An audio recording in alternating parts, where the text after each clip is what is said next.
See, I remember there is a community called Halakars in Kumta, in Uttar Kannada district.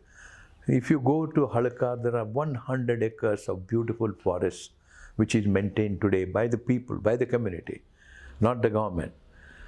The British government were I mean, they were impressed by this community's interest in maintaining the forest. They had not cut a single tree. They would just walk without a weapon, like, they wouldn't take a sickle, they wouldn't take anything to cut the tree. They would only use the dry twigs, dry leaves, and anything that, they would only use fruits. So a lot of animals, lot of bees, lot of birds, a good biodiversity was maintained in the forests of Halkar. And the British government came to know about the interests of this community.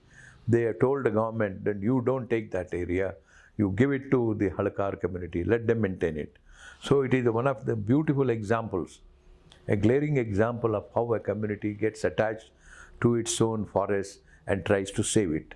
The challenges of the communities in protecting the forests are many.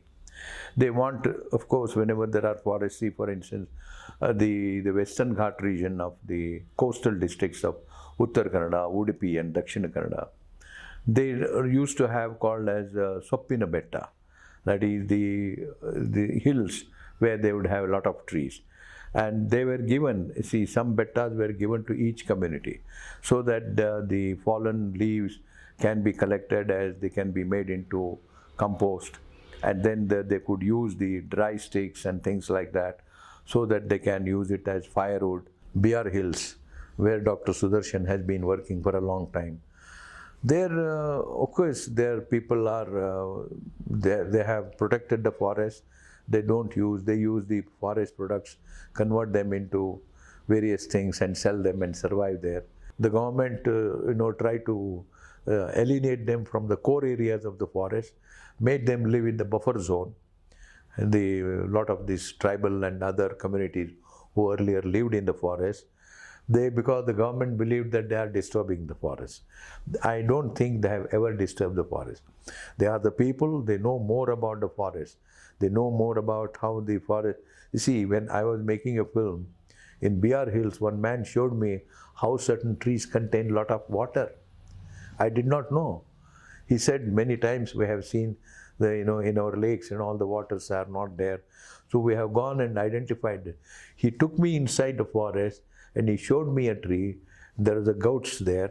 He slashed a goat and a lot of water started springing from the tree. All the communities who have lived in the forest, they have lived using the forest products, like for instance the non-commercial products. For instance, whatever the forest fruits they have, they don't use much of the forest, they don't destroy much of the forest because they depend on the resources of the forest.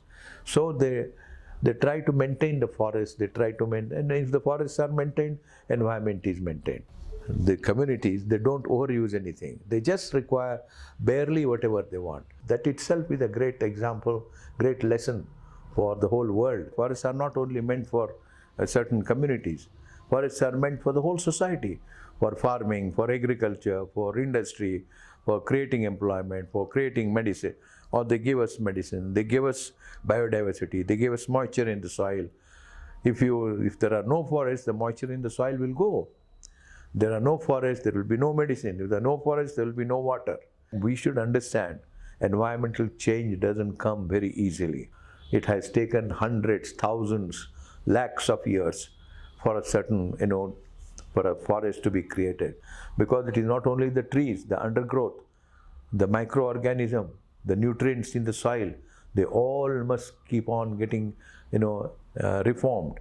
It is an initiative by one man or maybe two people, three people, and they went on, incessantly chasing their goals, convincing people, creating an awareness about them, and trying to tell them that this is what is going to sustain their livelihood, sustain their life, by maintaining, by protecting the forest. The man who started like Apiko, that is the Chipko movement.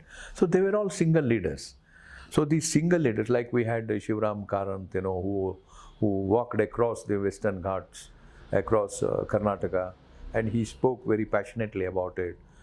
So these are some of the people. So such people, the leaders' initiative are very important to to take up as a challenge, to protect the forests. But the government also should listen. Unfortunately, the government today has become more economic in its, in its governance, in its power. I mean, to increase the economy, they are destroying the forest.